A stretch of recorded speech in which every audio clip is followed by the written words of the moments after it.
In a small, quiet town nestled at the edge of a vast, whispering forest, lived a boy named Matteo. Matteo wasn't just any 8-year-old.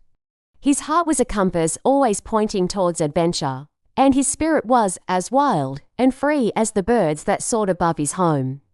Every rustle of leaves was a secret, every winding path a new story waiting to be discovered. The forest was his playground, his kingdom, and he was its most curious and devoted explorer. One bright and sunny morning, with a backpack filled with a cheese sandwich, an apple, and a bottle of water, Matteo ventured deeper into the woods than ever before. Sunlight dappled through the thick canopy of leaves, painting shifting patterns on the mossy ground. The air was cool and smelled of damp earth and pine. He followed the playful dance of a monarch butterfly, its orange wings like tiny stained glass windows, until he found himself in a clearing he had never seen. In the center of the clearing, near an old oak tree, was a flash of reddish-orange fur. It was a fox, a young fox, with eyes as bright and curious as his own. It wasn't scared, just a little lost, perhaps. Its head was cocked to one side, its bushy tail giving a tentative wag. Matteo stopped, his heart doing a little flip-flop of excitement. He had seen foxes before, but only from a distance, fleeting shadows at dusk. This one was different. It looked right at him, a silent question in its gaze. Slowly, so as not to frighten the creature, Matteo sat down on a moss-covered log. He unwrapped his cheese sandwich. The fox's nose twitched, and it took a hesitant step forward. Matteo smiled. He broke off a small piece of the sandwich, minus the cheese, and tossed it gently onto the grass between them. The fox darted forward, snatched the bread, and retreated to the base of the oak tree to nibble on it. This small offering was the beginning of an extraordinary friendship. Matteo decided to call his new friend Fierro, for the fiery color of his coat, and the brave spirit he sensed within him. From that day on, Matteo and Fierro were inseparable. Every day after school, Matteo would race to the forest, a small treat for Fierro tucked in his pocket.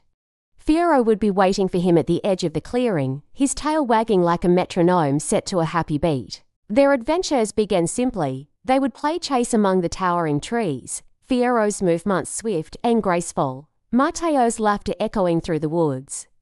They would lie in sunny patches of grass, watching the clouds drift by, each seeing different shapes: a dragon for Matteo, a rabbit for Fierro. Matteo taught Fierro human games, like a gentle version of fetch with a soft pinnacone. Fierro, in turn, showed Matteo the secrets of the forest. He led him to a hidden grove where the sweetest wild strawberries grew, their tiny red jewels hidden beneath green leaves. He showed him the quietest part of the stream where silver-scaled fish shimmered just beneath the surface. Fierro knew the forest's secret language, the chatter of squirrels warning of a passing hawk, the hoot of an owl signaling the end of the day. Through Fierro, Matteo learned to see the forest not just as a place, but as a living, breathing community. One afternoon, a challenge presented itself. They were exploring a rocky outcrop on the far side of the forest when Fierro's keen ears picked up a faint, distressed chirping. He led Matteo to a small crevice between two large boulders. Peeking inside, Matteo saw a baby bird that had fallen from its nest high above. It was too young to fly, and its mother circled frantically in the branches overhead, her calls filled with panic. The crevice was too narrow for Matteo to reach in, and the nest was impossibly high. Matteo's heart sank, but Fierro wasn't ready to give up. He nudged Matteo's hand with his snout, then looked up at the vines that clung to the side of the rocks. An idea sparked in Matteo's mind. Working together, they devised a plan. Matteo carefully gathered soft moss and leaves, fashioning a small, cushioned basket. Then, he tied a long, sturdy vine around it. Fierro, with his nimble paws and natural climbing ability, carefully nudged the tiny bird into the makeshift basket. Matteo then began the slow and careful process of pulling the vine, lifting the precious cargo inch by inch. It was a tense few minutes. The basket swayed, but Matteo held the vine steady, his knuckles white. Fierro watched from below, a silent, encouraging presence. Finally, with one last gentle pull, the basket reached the edge of the nest, and the baby bird hopped out, safe and sound, greeted by its relieved mother.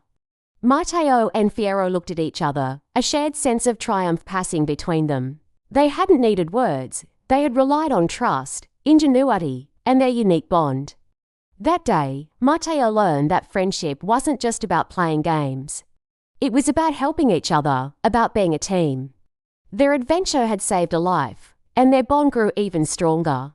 It was a perfect moment, a testament to their unspoken understanding. As summer turned to autumn, the forest transformed into a canvas of gold, red, and orange. The air grew crisp, and the days grew shorter. Matteo and Fierro's adventures continued. They would chase the swirling, falling leaves, Fierro leaping into piles that Matteo had raked together. They gathered shiny acorns and chestnuts, not to eat, but to arrange into funny patterns on the forest floor. The forest in autumn was magical, and sharing it with Fierro made it even more so. One evening, as dusk painted the sky in shades of purple and pink, a sudden, cold rain began to fall.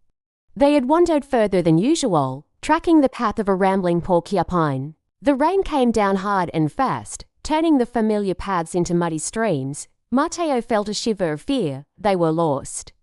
The dimming light and pouring rain made everything look unfamiliar and menacing. He couldn't tell which way was home. Fierro seemed to sense his friend's anxiety. He nudged Matteo's leg reassuringly and let out a soft yip. Then he turned and started walking with a purpose that surprised Matteo. Trusting his friend completely, Matteo followed. Fierro navigated the darkened woods with an instinct Matteo could only marvel at. He avoided slippery routes, found pathways that were less muddy, and kept a steady pace. He was the guide now, the protector. After what felt like an eternity, Matteo saw a familiar landmark, the old, twisted willow tree that grew by the stream near his house. A wave of relief washed over him. Fierro had led him home, soaked and muddy, but safe. Matteo knelt down and hugged his fox friend tightly. In that moment, he understood that their friendship was a two-way street. He looked after Fierro, and Fierro looked after him. The story of the boy and the fox became a quiet legend in Matteo's small town. Some people would catch a glimpse of them, a boy with a bright red backpack and a flash of orange fur disappearing into the trees, and they would smile. They understood that something special was happening in their woods. Matteo learned one of life's most beautiful lessons. Friendship can be found in the most unexpected of places, with the most unexpected of friends. It doesn't matter if you have 2 legs or 4, if you speak in words or in actions. What matters is the connection, the trust, and the joy you share. Matteo and Fierro continued their adventures for many years. They saw seasons change, watched the forest grow and evolve, and grew up alongside it. Their bond was a rare and precious treasure, a constant source of happiness and wonder. Matteo knew that sharing life's special moments, big and small, with a true friend like Fierro was what made life truly magical. And so, the boy and his fox lived happily, their friendship a timeless story, whispered on the forest wind, a reminder to all that the greatest adventure of all is the one you share with a friend. Thanks for watching our story today. If you enjoyed Matteo and Fierro's adventure, don't forget to like this video and subscribe to our channel for more heartwarming tales. We'll see you next time.